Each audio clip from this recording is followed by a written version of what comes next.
Go. So right now we are testing the pressure transducer and validating that.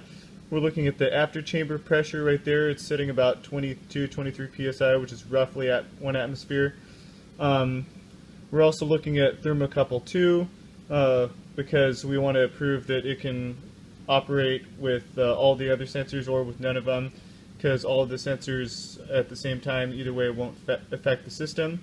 We're also looking at strain gauge 2. It's sitting right about 0 strain. And then we're also looking at the thrust force for the load cell, which is right here. So we just want to make sure that we can get good readings with all these everything else plugged in. Okay, so we're getting a screen recording as well. This is our enclosure system with our sensors turned on. This is the pressure, this is the load cell, this is the thermocouple, and this is the strain. Okay, and then here is our load cell. Here is our thermocouple. Here is our strain gauge, and here is our pressure.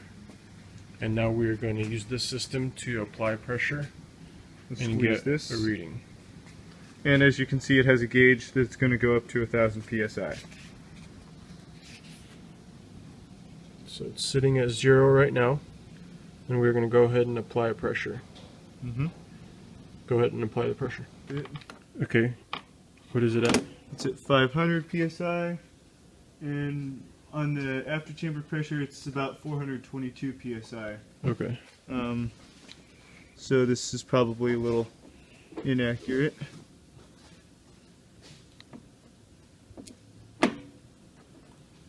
And it's about 712.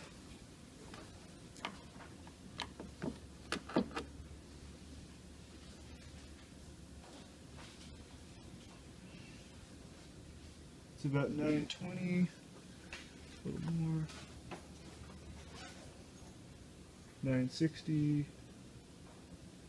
Oh, there we go. It's above 1,000. What is it reading? It's above 1,000. Now it's about 995, but it went above 1,000. Okay, so what's this gauge is reading? Now it's above 1,000. Okay, so here's the gauge reading. So it's above 1,000 just a bit.